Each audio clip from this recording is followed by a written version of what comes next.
ప్రార్థన చేసుకుందామండి. ప్రేమగల మా తండ్రి దేవ, మీ ప్రేమ చేత మమ్మల్ని కాపాడి సాయంకాల సమయంలో తండ్రిని పిలుచుకునే భాగ్యాన్ని ఇచ్చినందుకు వందనాలు చెల్లిస్తున్నాం తండ్రి. మీ ప్రియమైన పిల్లల కోసం మీరు రాయించిన మీకు నచ్చిన మాటలు, మీ పిల్లలు ఎలా ఉంటే మీరు ఇష్టపడతారో అనేక మాటలు మీరు రాశారు. మీ పిల్లలు తెలుసుకొని మీ ఇష్టాన్ని నెరవేర్చుటకై వచ్చారని జ్ఞాపకం అందించుకొని మీ కొరకే బ్రతకగలిగేటట్లు సహాయం చేయండి. యేసుక్రీస్తు పేరటి ప్రార్థనకు సమర్పిస్తున్నాం తండ్రి, ఆమేన్. ప్రియమైన దేవుని పిల్లలారా, ఈరోజు మన పాఠం అపోస్తలుల కార్యములు 5వ అధ్యాయం 1వ వచనం చదువుకుందామండి. అపోస్తలుల కార్యములు 5వ అధ్యాయము 1వ వచనము. అననీయ అను ఒక మనుషుడు తన భార్య అయిన సప్పీరాతో ఏకమై పొలమమ్మెను. భార్య ఎరుకనే వాడు దాని వెలలో కొంత దాచుకొని కొంత తెచ్చి అపోస్తలుల పాదముల యొద్ద పెట్టెను. అప్పుడు పేతురు అననీయ, నీ భూమి వెలలో కొంత దాచుకొని పరిశుద్ధాత్మను మోసపుచ్చుటకు సాతాను ఎందుకు నీ హృదయమును ప్రేరేపించెను? అది నీ యొద్దనున్నప్పుడు నీదే కదా. అమ్మిన పిమ్మట అది నీ వశమై ఉండలేదా? ఎందుకు ఈ సంగతి నీ హృదయములో ఉద్దేశించుకున్నావు? నీవు మనుషులతో కాదు దేవునితోనే అబద్ధమాడితివని వానితో చెప్పాను. ఈ అపోస్తలుల కార్యములు 5వ అధ్యాయము ఈ 1వ వచనంలో సంఘం ప్రారంభించబడినటువంటి తర్వాత, క్రైస్ట్ చర్చ్, క్రీస్తు సంఘము ప్రారంభించబడిన తర్వాత ప్రారంభ సంఘములో చరాస్థిరాస్తులు అమ్మి అపోస్తలుల పాదముల యొద్ద పెడుతూ వచ్చారు. అలా అందరూ వారికి ఉన్నటువంటి చరాస్థిరాస్తులు అమ్మేసి అపోస్తలులకు ఇచ్చేస్తున్నారు. ఎందుకంటే మేము క్రీస్తు రాజ్యంలోనికి వచ్చేస్తున్నాం, ఈ సంఘములోనికి వచ్చేస్తున్నాం, మనమంతా ఒకటే, మనమంతా ఏకమయ్యే ఉండాలి. ఏక హృదయము, ఏక అభిప్రాయము, ఏక తాత్పర్యము, ఏక భావము, ఇలాంటి మనసుతోనే ఉండాలి అని అపోస్తలులు ఆ రోజు బాప్తిస్మము పొందినటువంటి ప్రతి వారికి ఈ మాటలు చెబుతూ వచ్చారు. మనమంతా దేవుని సామ్రాజ్యము, క్రీస్తు రాజ్యము. మనమంతా ఎలాంటి పేద గొప్ప అలాంటి తారతమ్యం మనకు ఉండకూడదు. వాళ్ళది వీళ్ళది అనేటటువంటి భావన మనకు ఉండకూడదు. మనకున్నదంతా కూడా అంతా మనదే. మనమంతా దేవుని పిల్లలుగా, దేవుడు ఎలాగైతే అందరికీ సమానముగా గాలి, నీరు, వెలుగు ఇవన్నీ దేవుడు అందరికీ సమానంగా ఎలాగైతే దేవుడు పంచాడో అదేవిధంగా మనం ఉండాలి అని ఇలాంటి బోధనలు వాళ్ళు చేయటం వలన ఎంతోమంది అపోస్తలుల పాదముల యొద్ద తమ డబ్బును పెట్టారు. స్థిరాస్తులు అమ్మేసి వాళ్ళు హృదయపూర్వకంగా ఇచ్చారు. అలాంటి పరిస్థితులలో నేను కూడా ఇవ్వాలి, నేను కూడా నా పొలం అమ్మేసి దేవునికి ఇచ్చేయాలి అని నిశ్చయించుకొని మరి ఇద్దరు భార్యాభర్తలు ఇరువురు కలిసి మరి పొలం అమ్మారు. అదే మొదటి వచనం. మనుషుడు తన భార్య అయిన సప్పేరాతో ఏకమై పొలం అమ్మాను. తన భార్య అయిన సప్పేరాతో ఏకమై పొలం అమ్మాను అంటే ఇక్కడ అసలు ఈ పదమే వేరేగా ఉంది. పొలం అమ్మాలనుకునేటప్పుడు అక్కడ ఇంకెవరెవరినో సంప్రదించి ఏంటి నా ల్యాండ్ అమ్మేస్తే ఇది తీసుకెళ్ళి అక్కడ ఇచ్చేయాలండి అని అందరితో చెప్పలేదు. ఓపెనింగ్గా చాలా ప్లాన్ చేసాడు అతను. మనం ఏదైనా అమ్మాలనుకున్నా కొనాలనుకున్నా చాలామందికి చెప్పేస్తాం. అలా చెప్పలేదు అంటే ఇందులో ఏదో మోసం ఉంది. అలాగే ఇతను తన భార్య అయిన సప్పేరాతో ఏకమై పొలం అమ్మాను. సరే వీళ్ళిద్దరూ ఎవరికి చెప్పలేదు, ఎందుకంటే కొంత నొక్కేయాలి కనుక. ఏకమై పొలం అమ్మారు. భార్య ఎరుకనే వాడు దాని వెలలో కొంత దాచుకొని కొంత తెచ్చి అపోస్తలుల పాదముల యొద్ద పెట్టాను. భార్యకి తెలిసే చేశాడు. ఇదిగో నేను ఇంత దాచేస్తున్నాను, కొంత మనం ఉంచుకొని మనం అపోస్తలకు ఇవ్వాలి.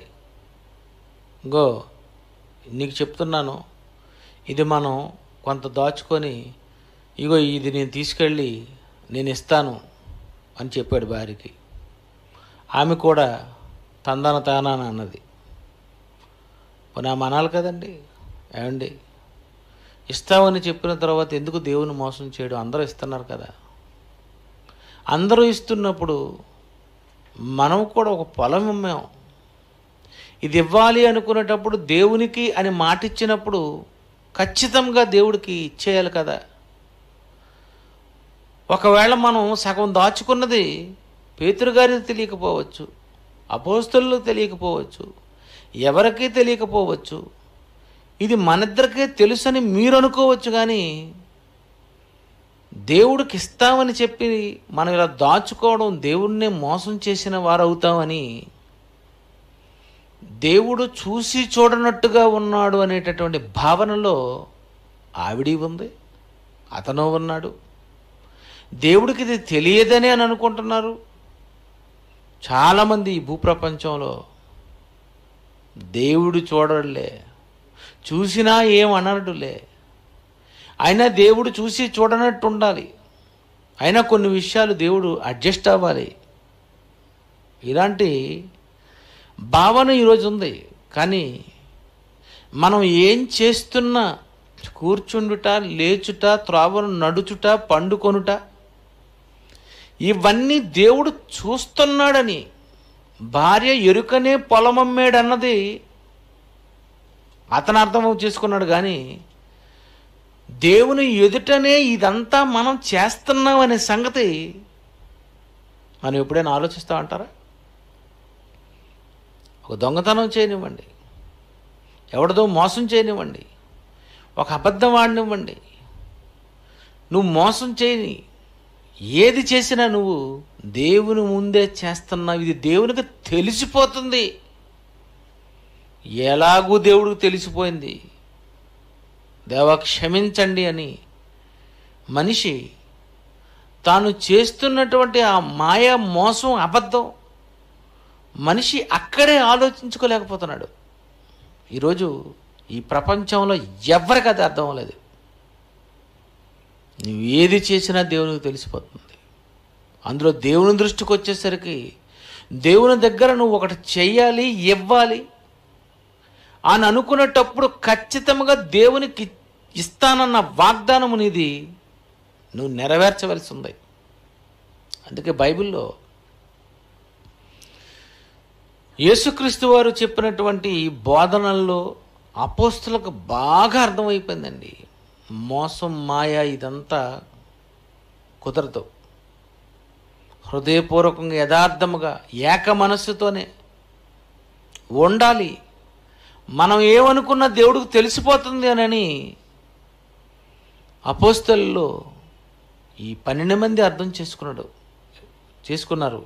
ఇస్కరియోతు యూద తప్ప. అందుకే వీళ్ళు గొడవలు ఆడుకోలేదు. కొన్ని విషయాలు తెలిసినా వాళ్ళు బయటికి అనలేదు, చెప్పలేదు. నిజంగా వాళ్ళు ఎంత ఐకమత్యంలో ఉన్నారు అని మనం ఆలోచిస్తే, అపోస్తలుల్లో ఎవరు సంఘం విషయంలో నువ్వు వేరు నేను వేరు, నేను గొప్ప నువ్వు గొప్ప, నేను సెపరేట్ అయిపోతాను నువ్వు సెపరేట్ అయిపో, ఇలాంటి ఆలోచనలు అపోస్తలుల్లో 12 మందికి లేవండి. పౌలు గారు కూడా లేవు, తర్వాత వాళ్ళకు వచ్చింది తప్ప ఇలాంటి భయంకరమైనటువంటి ఆలోచన. కొంతకాలం వీళ్ళ దగ్గర ఉంటే జ్ఞానం నేర్చుకోవచ్చు, వీళ్ళ దగ్గర బాగా నేర్చుకొని డెవలప్ అయిన తర్వాత మనం వెంటనే జెండా ఎత్తేద్దామని ఇలాంటి మనసు ఈరోజు ప్రపంచంలో అందరికీ ఉంది. కానీ అపోస్తలులకు లేదండి. కారణం యేసు బోధ వాళ్ళకి బాగా బుర్రకెక్కింది. ఆయన చెప్పినటువంటి మాటలలో ఒక మంచి మాట చూద్దాం. యోహాను సువార్త 4వ అధ్యాయం 24, మీ అందరికీ తెలిసినదే. యోహాను సువార్త 4వ అధ్యాయము 24వ వచనము. దేవుడు ఆత్మ గనుక ఆయనను ఆరాధించువారు ఆత్మతోను సత్యముతోను ఆరాధింపవలను. దేవుడు ఆత్మ గనుక ఆయన ఆరాధించువారు యథార్థముగా ఆరాధించండి. అది కూడా ఉంటుంది. 23వ వచనం. యథార్థముగా ఆరాధించేవారు యథార్థంగా దేవుడి దగ్గరకు వచ్చేసరికి ఆరాధన దేవుని దగ్గరకు వచ్చేసరికి దేవుడు అంటున్నాడు, ఒరే మోసం చేయకండి, మాయ చేయకండి, నా దగ్గర అబద్ధాలు ఆడకండి, నన్నే మోసం చేయకండి. అందుకే ఆరాధించాలనుకునేటటువంటి వాళ్ళు ఎవరైనా, అది ఆదివారపు ఆరాధనైనా, సోమవారం ఆరాధనైనా, లక్షవారం ఆరాధనైనా, ప్రతిరోజు ఆరాధనైనా, నన్ను ఆరాధించాలనుకునేటటువంటి వాళ్ళు యథార్థంగా ఆరాధించండి. ఎందుకంటే యథార్థముగా ఆరాధించేవారు దేవుడు ఆత్మ గనుక అని స్టార్ట్ చేశారు యేసుప్రభు వారు. దేవుడు ఆత్మ గనుక మీకు అర్థం అవ్వలేదు. దేవుడు మనిషి గనుక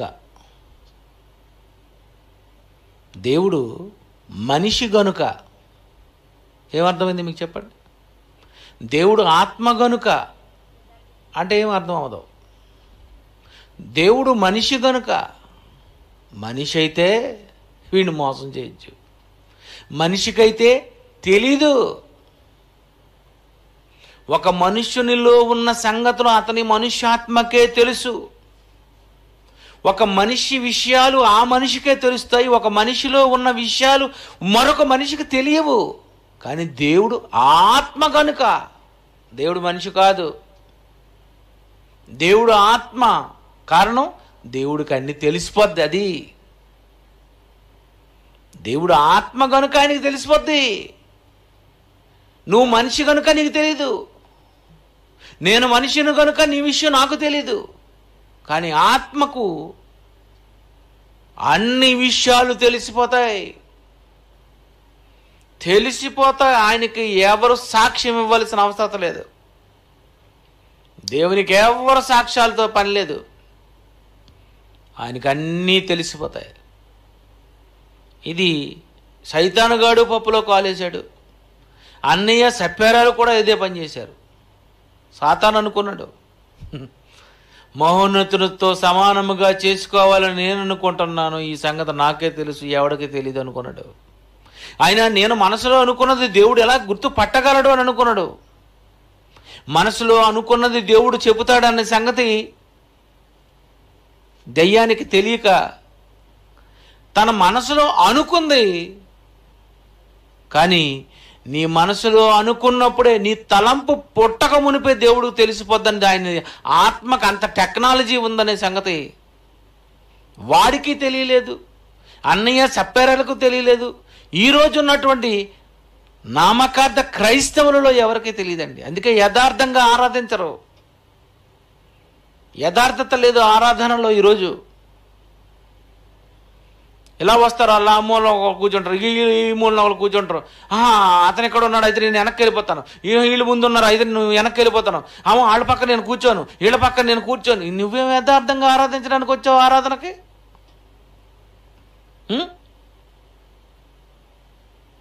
నువ్వు అర్పణ అర్పించినప్పుడు దేవునికి కానుక ఇవ్వాలని అనుకుని వచ్చావు కదా మరి ఆరాధన. ఎదుటి వారి మీద నీకు ఎలాంటి ఆలోచన ఉంది? ఎదుటి వారి మీద నీకు అసలు ఎలాంటి మంచి మనస్సు ఉంది? లేదండి. ఈరోజు ఆరాధనల్లో అంతా చీటింగ్, అంతా మోసం, అంతా మాయ. వాళ్ళ కోపాలు, వాళ్ళ తాలూకా ద్వేషాలు, ఇవన్నీ ఈరోజు క్రైస్తవ సంఘాల్లో సభ్యుల దగ్గర లేదు. కారణం, దేవుడు ఆత్మని, ఆయనకు అన్నీ తెలిసిపోతాయని గుర్తించలేదు. ఆయనకి తెలియదులే అని అనుకుంటున్నారు. ఆయనకి తెలిసిపోద్ది. ఆయనలోనున్న పరిశుద్ధాత్మకి తెలిసిపోద్ది. ఆయన కుమారుడిని యేసుకి తెలిసిపోద్ది. వాళ్ళకి తెలిసిపోద్ది. ప్రియమైన దేవుని పిల్లరా, అన్నయ్య సప్పారా అమ్మేశారు, దేవునికి తెలియదు అనుకున్నారు. కానీ ఇక్కడ మంచి విషయాలు రాశారు. భార్య ఎరుకనేవాడు తను దాని వెలలో కొంత దాచుకొని కొంత తెచ్చి అపోస్తుల పాదముల యొద్ద పెట్టాను. పాదాల దగ్గరే పెట్టారు. ప్రపంచంలో ప్రతి ఒక్కడు డబ్బు చేతికిస్తాడు, కానీ అపోస్తుల రూటే సెపరేట్. డబ్బు పాదాల దగ్గర పెట్టండి అని అన్నారు. క్రూర మృగం. డబ్బు కుడి చేత్తో ఇవ్వండి, శుక్రవారం ఇవ్వకూడదు. లేకపోతే డబ్బులు కిందకు పడిపోగానే కళ్ళకు అద్దుకోవడం చేస్తుంటారు. కిందకు పడిపోతే అసలు డబ్బు పెట్టవలసిందే పాదాల దగ్గర. నిజమండి. అపోస్తులు పాదాలు ఇలా పెట్టుకొని ఉంటే ఆ పాదాల దగ్గరకు వచ్చి డబ్బులు పెట్టి వెళ్ళిపోయేవారు అన్నమాట. వాళ్ళ స్టేటస్ చూశారండి. వాళ్ళు డబ్బును ఎక్కడ ఉంచాలో అక్కడ ఉంచారు. ఆడది ఎక్కడ ఉండాలంటే భర్త కాలు కింద చెప్పులాగా ఉండాలని గొప్పగా చెప్పారు, కానీ డబ్బు ఎక్కడ ఉండాలో ఎవడు చెప్పలేదు. పాదాల దగ్గర పెట్టాలా. అయ్యబాబు కాళ్ళ దగ్గర డబ్బులు అనుకోకండి. ధనము, దేవుడు, ఈ రెండు సెపరేట్. దేవునికి సిరి పాదాల దగ్గర ఉండాలి. దేవుడు చేతిలో, హృదయంలో, గుండెలో, తలలో, మనస్సులో. వాడిని పాదాల దగ్గర పెట్టాలి. దేవుని నీ మదిలో పెట్టుకోవాలి. వాళ్ళు అందుకే అపోస్తులకు చేతులకు ఇవ్వలేదు. బ్రదర్ ఇదిగోండి, తీసుకోండి బ్రదర్, ఆ పాదాల దగ్గర పెట్టండి.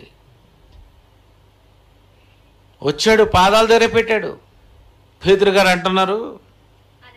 అప్పుడు పేతురు, అన్నయ్య, నీ భూమి వెలలో కొంత దాచుకొని పరిశుద్ధాత్మను మోసపుచ్చుటకు సాతాను ఎందుకు నీ హృదయమును ప్రేరేపించను? ఈయనకలా తెలిసిపోయింది.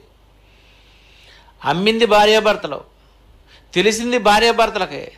ఇతను వచ్చి ఇచ్చేసరికి అననీయ ఏం చేశాడో చెప్పేస్తున్నాడు. అంటే పరిశుద్ధాత్మ ప్రేరణ, పరిశుద్ధాత్మ ఎవరిలోనైతే ఉంటుందో వాళ్ళకు తెలిసిపోద్ది అన్నమాట. అది అపోస్తలులకి, మనకు కాదండి. వాళ్ళు పరిశుద్ధాత్మలో బాప్తిసం పొందారు. ఈ అపోస్తల కార్యం మీ అందరికి ముందు చెప్పేశాను. అపోస్తలలో ఉన్నటువంటి పరిశుద్ధాత్మ దేవుడు ఎదుటి వారు ఏం చేస్తున్నారో, వాళ్ళు మాయ చేశారో, మోసం చేశారో అది తెలిసిపోద్ది. దేవుడికే కాదు, నువ్వేం చేసావో తెలిసేది. పరిశుద్ధాత్మకు కూడా తెలిసిపోద్దన్నమాట.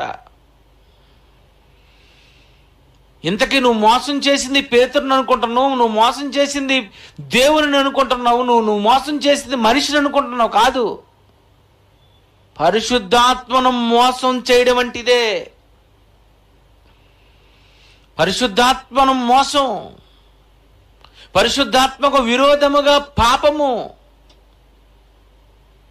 దేవుని కోసం నువ్వు ఏం చేయాలనుకున్నావు అవి చెయ్యాలి. దేవునికి ఇస్తాను అని అన్నది ఇవ్వాలి. దేవుని కొరకు ఒట్టు పెట్టుకున్నది అది నువ్వు ఖచ్చితంగా నువ్వు నెరవేర్చుకోవాలి. సామెతల గ్రంథము 20వ అధ్యాయము 25వ వచనము. సామెతలు 20వ అధ్యాయము 25వ వచనము. వివేచింపక ప్రతిష్ఠితమని చెప్పుటయు మ్రొక్కుకొనిన తరువాత దాని గూర్చి విచారించుటయు ఒకనికి ఉరియగును. సరే, ఇవ్వాలనుకున్నావు, ఇచ్చేయి. ఇవ్వాలనుకున్నావు, ముందు చెక్ చేసుకో, ఇవ్వగలనో ఇవ్వలేనో. నిన్ను ఇవ్వలేను అనుకునేటప్పుడు మాట ఇవ్వకో, నువ్వు ఇవ్వలేనన్నప్పుడు మాట ఇవ్వకో, ప్రాబ్లం లేదు. ఇస్తానన్న తర్వాత నువ్వు ఖచ్చితంగా నువ్వు చెల్లించుకోవాలి, లేదా నీకు ఊరైపోతుంది. అది నీకు ఊరి దేవుని దగ్గరకు వచ్చేసరికి ఏమైపోద్దో తెలుసా? అది ఊరైపోద్ది. అన్నయ్య సప్పారులకు అది ఊరైపోయింది. దేవునికి ఇస్తామని ఇవ్వలేదు, చచ్చిపోయారు. అతను చచ్చిపోయాడు, ఈమె చచ్చిపోయింది. అంటే దేవుని కోసం నువ్వు ఏదైనా ఇవ్వాలనుకునేటప్పుడు, చేయాలనుకునేటప్పుడు అది ఖచ్చితంగా నువ్వు యథార్థముగా చెయ్యాలి, యథార్థముగా ఆరాధించాలి. ఇంత యథార్థత ఎవరికి ఉంది చెప్పండి? ఈ రోజుల్లో ఎవరికి లేదండి. సంఘంలోని మోసాలు, సహోదరుల మధ్యనో ఎన్నో మోసాలు, ఎన్నో తప్పుడు ఆలోచనలు. వీళ్ళని ఎలా పడగొట్టాలా, వీళ్ళని ఎలాగా సంఘంలో నుండి విడదీయాలా, ఈ సంఘంలో నుండి నేను వేరైపోయి ఎలాగా నేను వేరే సంఘం పెట్టుకోవాలి, వీళ్ళ దగ్గర నేను ఉండి కొంతకాలం ఉండి వీళ్ళ తాలూకు గుట్లన్నీ తెలుసుకొని మెల్లిగా నేను కూడా జెండా ఎత్తేయాలి, ఈ సంఘంలో ఉన్న వాళ్ళని కొంతమందిని నేను లాగేయాలి. ఇదే కదండి ఈరోజు. వచ్చి వాక్యం నేర్చుకొని యథార్థంగా కూర్చొని యథార్థంగా ఈరోజు ఎవరి దగ్గర ఉంటున్నారు చెప్పండి? నీ భార్య దగ్గర యథార్థత ఉండదు, నీ పిల్లల దగ్గర యథార్థత ఉండదు, డ్యూటీలోనూ యథార్థత ఉండదు, సహోదరుల దగ్గర యథార్థత ఉండదు. ప్రపంచంలో ఎవరి దగ్గర యథార్థత లేకుండా బ్రతికేటటువంటి ఈ లోకంలో దేవుడి దగ్గర కూడా లేకపోతే ఎలాగండి బాబు? దేవుడి దగ్గర లేకపోతే ఎలా? పరలోకానికి వెళ్ళవు. యథార్థముగా ఆరాధించేవారు అట్టి వారే కావాలి. యోహాను సువార్త 4:23 ఏమని అంటున్నాడు చూడండి. యథార్థముగా ఆరాధించేవారు ఆత్మతోను సత్యముతోను తండ్రిని ఆరాధించు కాలము వచ్చిచున్నది. తన్ను ఆరాధించువారు అట్టివారే కావాలి. అట్టివారే. ఎలాంటి వారు కావాలి ఆ దేవునికి? అట్టివారే కావాలి అని తండ్రి కోరుతున్నాడు. నువ్వు అందరూ మాయ చేసిన తెలిసిరారా? యాకోబు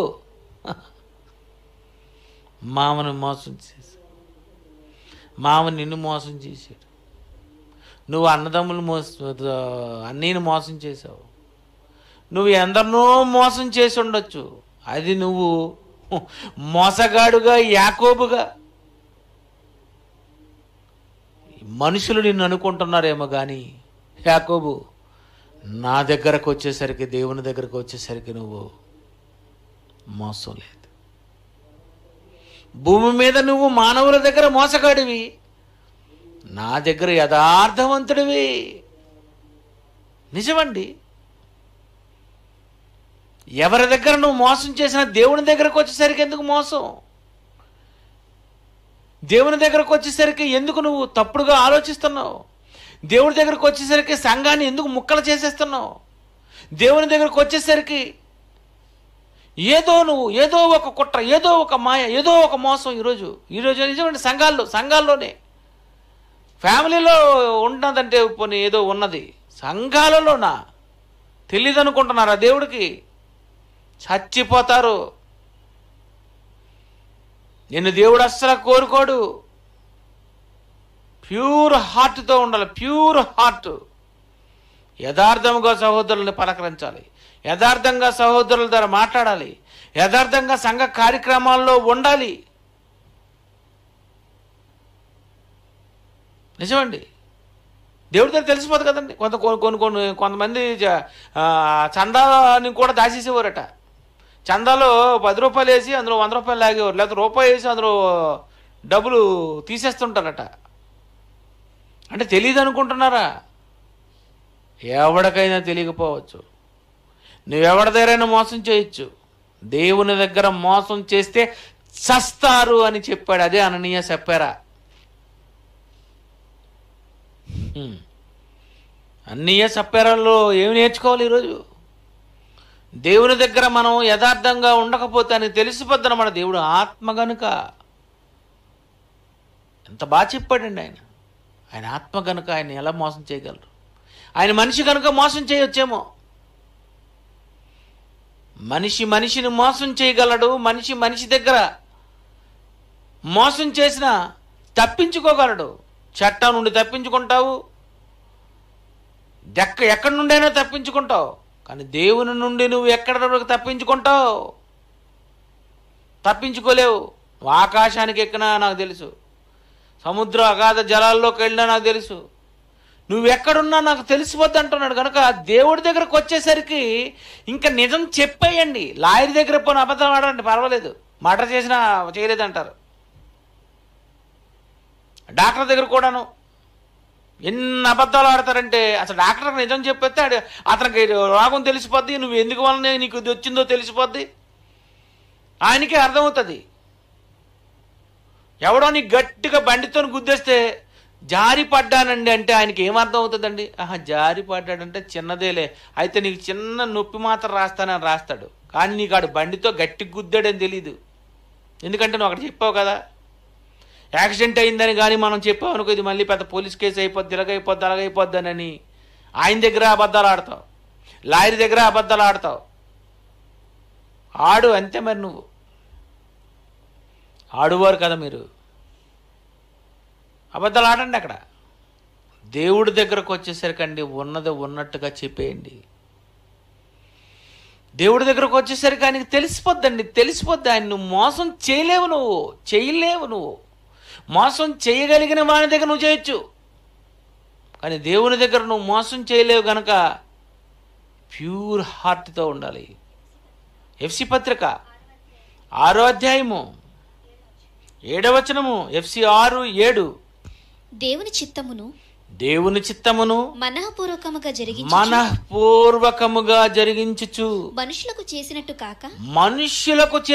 కాక ప్రభువునకు చేసినట్టే ఇష్టపూర్వకంగా సేవ చేయండి. నాకు ఇతనంటే పడదండి, నాకు ఆవిడంటే పడదండి, ఆ చర్చికి అయితే నేను రానండి. వెరీ గుడ్, నరకానికి పోతావు పో. ఒకవేళ చెయ్యాలనుకున్నావు అనుకో, ఈ వాక్యం మెడలో వేసుకొని మంగళసూత్రాల మీద రాసుకొని, ఎందుకురా బాబు ఇంకా దేవుడు ఇంకెలా చేయమన్నాడు, దేవుడు చేయమన్నాడు కనుక నోరు మూసుకో. దేవుడి దగ్గర కూడా నువ్వు మోసం చేస్తే ఎలాగవుతుంది? దేవుడికి అలాంటి వాళ్ళొద్దు. యథార్థముగా ఆరాధించేవారు కావాలి. ఈ చర్చి ఆరాధనలో యథార్థత లేనివాడు చస్తాడు. అందుకే ప్రారంభంలోనే అననీయ సప్ఫీరాలు వాళ్లకు ఇంత భయంకరమైన శిక్ష పడడానికి కారణం ఏంటంటే, ఆరాధన విషయంకి వచ్చేసరికి, చర్చి విషయంకి వచ్చేసరికి, దేవుని విషయంకి వచ్చేసరికి చాలా జాగ్రత్తగా ఉండాలి, యథార్థంగా ఉండాలి. దేవుడికి ఇవ్వాలన్న మొక్కుబడులు మీరు చెల్లించుకోవాలి. అందుకే అననీయ సప్ఫీరాలు వీళ్ళిద్దరిని జ్ఞాపకం చేసుకోవాలి. ఆదామవ్వలు ఎలాగైతే గడిగడికి జ్ఞాపకం చేసుకుంటామో వీళ్ళిద్దరిని, వాళ్ళు భార్యాభర్తలు, వీళ్ళు భార్యాభర్తలే, గొప్ప భార్యాభర్తలే.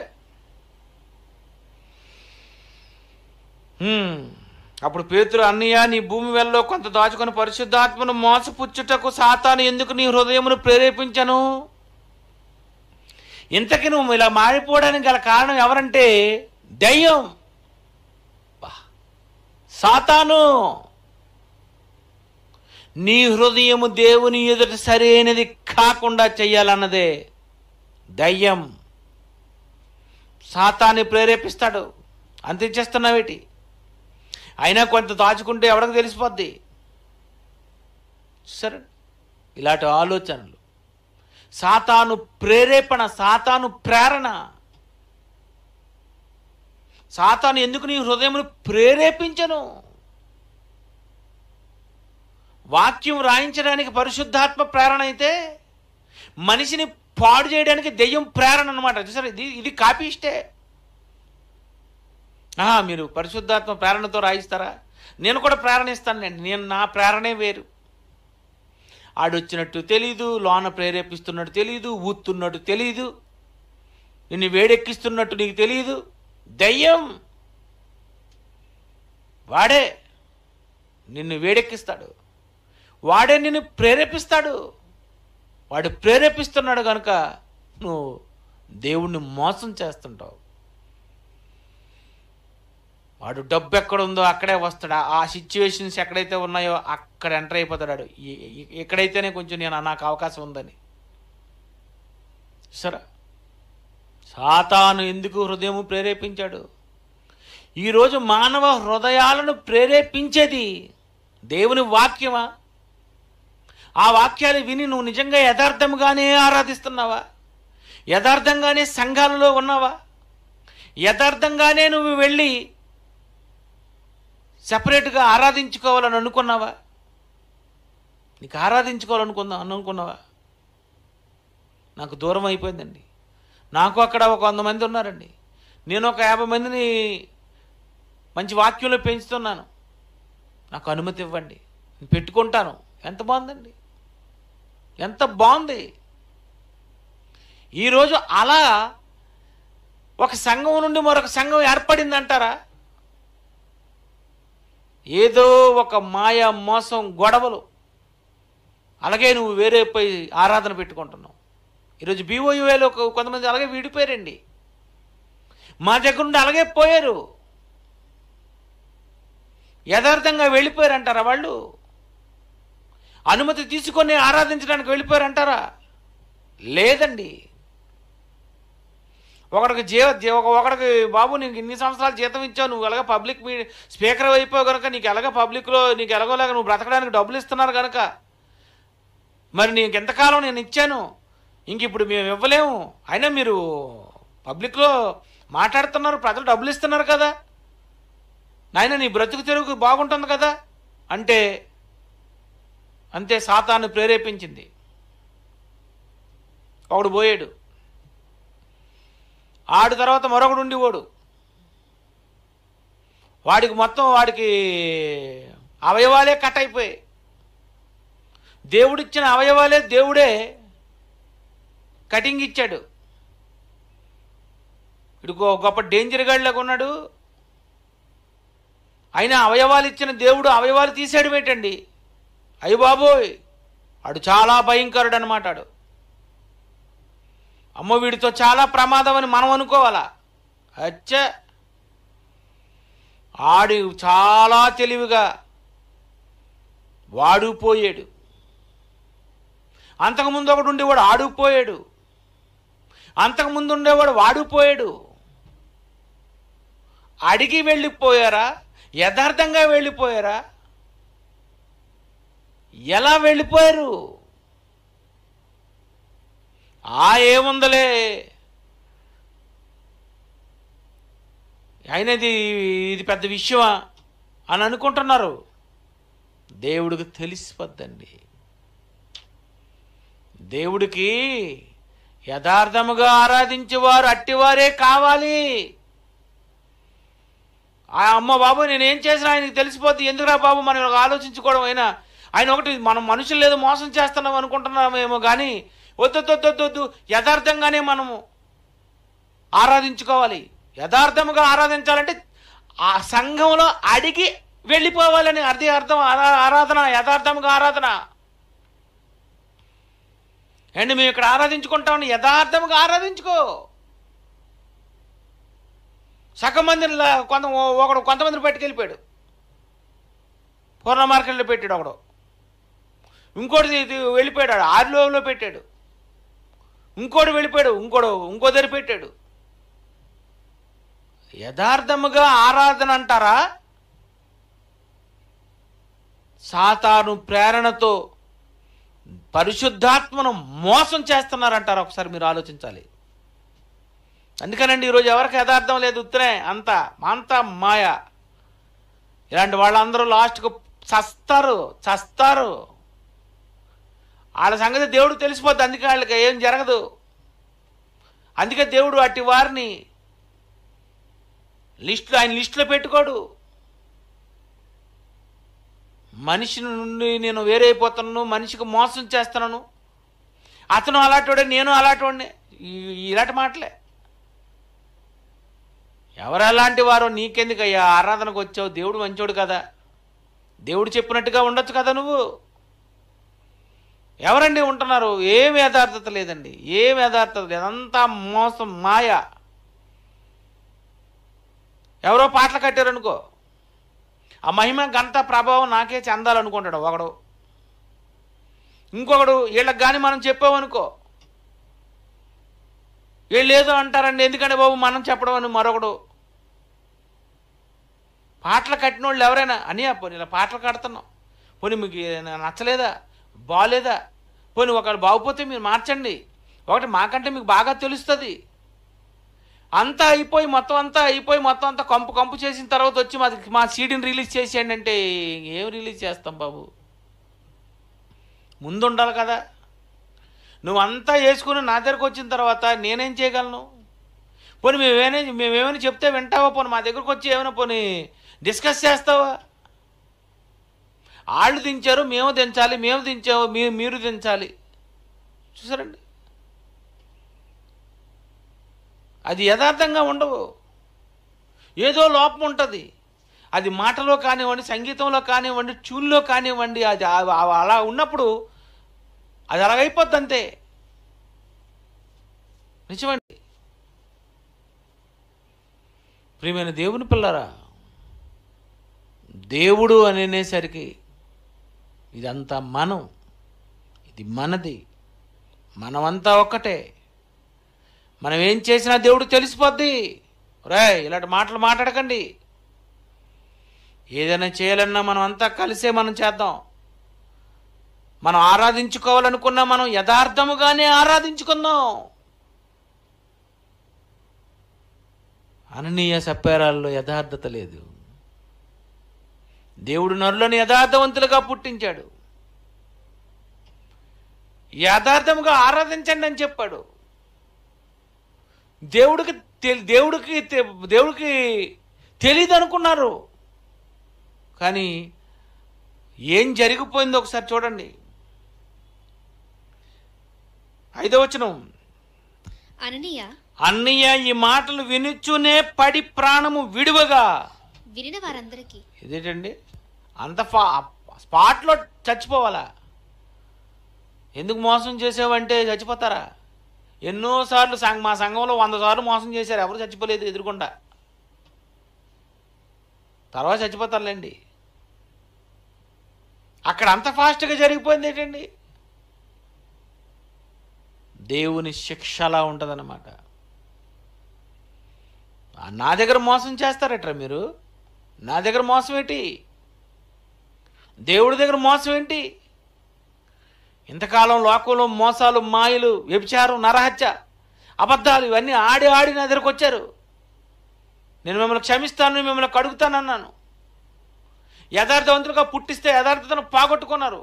మళ్ళీ మిమ్మల్ని నేను కడుక్కొని మళ్ళీ పరిశుద్ధులుగా నిర్దోషులుగా ఉండాలని నేను అనుకుంటే మళ్ళీ నా దగ్గర మీలాంటి వాళ్ళకి అందుకే పరలోకంలో కూడా రావడానికి వీల్లేదు. అందుకే మిమ్మల్ని ఎక్కడ చంపించకుండా నరకాన్ని పంపించాలి. అందుకే చచ్చిపోయారండి. అందుకే అనని చచ్చిపోయాడు.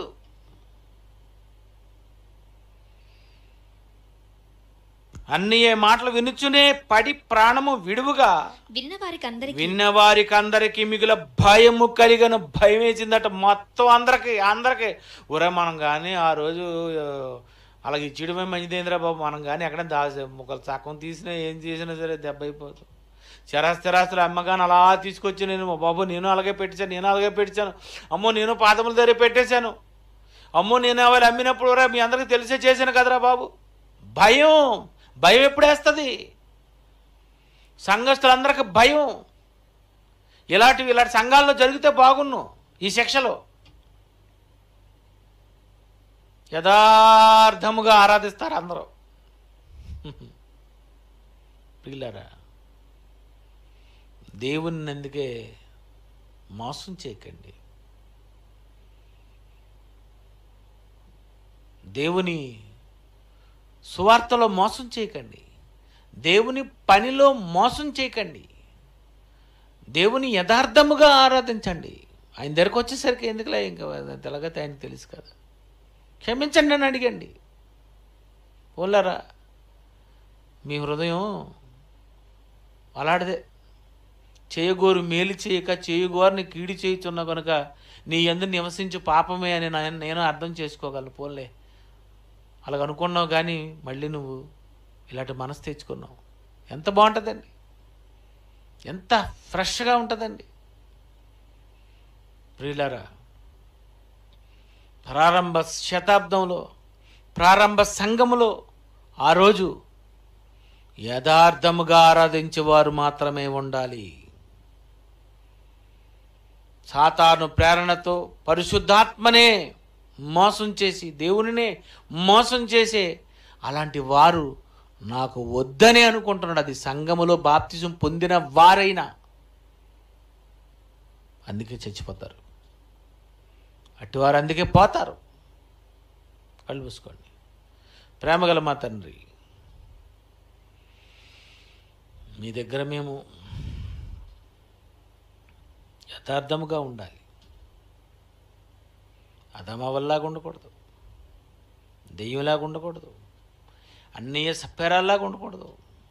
భూమి మీద మేము ఎన్ని మోసగాళ్ళమైనా, మేమెంత మాయగాళ్ళమైనా మీ దగ్గర మాత్రం యాకోబులా మంచిగా ఉండాలి. మీ దగ్గర ఎప్పుడు మేము నిజమే చెప్పాలి. మీరు క్షమిస్తారు. మీ పిల్లలకు తెలియక అనేక సార్లు సాతాను యొక్క మాయలో పడే వీళ్ళందరూ ఇలాగ అయిపోయారు. మాకు తెలిసిన